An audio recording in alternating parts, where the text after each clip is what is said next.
Bismillahirrahmanirrahim, Assalamu alaikum wa rahmatullahi wa barakatuh. Tout d'abord, joyeux Eid à tout le monde, Eid Mabrouk. Aujourd'hui, on va étudier un point de traduction qui m'a donné du fil à retordre en fait. C'est comment traduire en français le mot abd en arabe. Bien sûr, dans le contexte de Abdallah. La première traduction, une traduction linguistiquement la plus proche, ça serait esclave. Abdallah, ça serait l'esclave d'Allah. En témoigne le fait que Ubudiyya, c'est l'esclavage en arabe.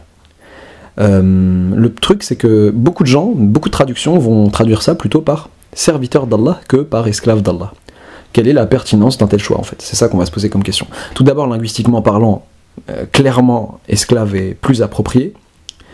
En plus de cette prépondérance linguistique, on va dire que personnellement j'ai une préférence pour esclave, parce qu'en fait la conception, et je souligne bien le fait que c'est une conception personnelle, la conception que je me fais d'un serviteur, c'est une personne qui serait liée à son maître par une relation qui est la suivante.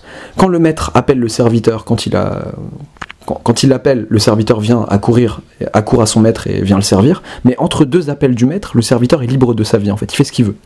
C'est-à-dire que, comme dans un film où le maître aurait une cloche et il appellerait le serviteur en faisant sonner la cloche et le serviteur accourrait. Si on veut une allégorie plus islamique de la chose, ce serait un peu 5 fois par jour vous êtes appelé à prier, mais entre les prières, je fais ce que je veux, c'est ma vie, laisse-moi tranquille. Je trouve que c'est pas assez poignant comme sens de servitude, la servitude envers Allah, mais que l'esclavage envers Allah il est plus fort. L'esclavage, un esclave, au moins en théorie, il est censé savoir que chaque seconde de sa vie appartient à son maître. Même si on n'est pas des anges, même si on fait des erreurs, etc., se dire que chaque seconde de notre vie est censée plaire à Allah et on est censé s'efforcer de plaire à Allah dans chaque seconde de notre vie, c'est bien plus fort que le sens servitude. Et je trouve que c'est plus en accord avec le verset où Allah subhanahu wa ta'ala dit A'udhu billahi minash shaitanir rajim, bismillahir rahmanir rahim. Qul inna salati wa nusuki wa mahyaya wa mamati lillahi rabbil alamin. Dis, ma prière, mes actes, ma pratique religieuse, ma vie, ma mort sont à Allah, le Seigneur des mondes, des univers.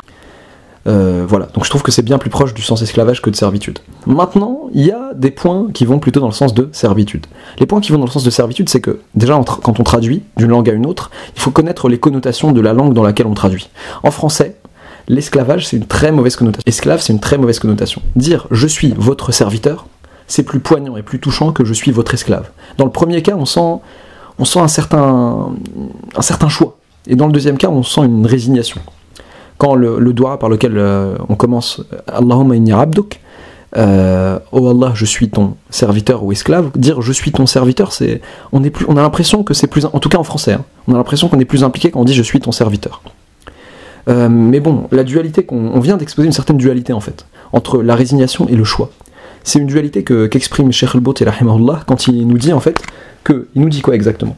Il nous dit, en fait c'est dans le 3e audio que nous avons traduit lui, il dit « Comme Allah a fait de moi un esclave par contrainte factuelle, il m'a demandé d'être son esclave par choix, par le choix que j'ai dans ma conduite. » Donc en fait la contrainte factuelle c'est quoi? C'est tout ce qui est les facteurs, tout ce qui sont les facteurs nécessaires à ma vie sur lesquels je n'ai aucune emprise et qui montrent que je suis esclave. La nourriture, le sommeil, plein de facteurs physiologiques dont je suis complètement l'esclave qui montrent mon esclavage à Allah.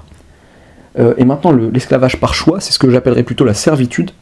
C'est moi qui me déclare, qui accepte de me déclarer être serviteur de mon maître. Mais ce qui est rigolo dans l'histoire, c'est que je suis déjà son esclave, et le maître me dit, bon, t'es mon esclave, mais est-ce que te déclareras-tu mon serviteur?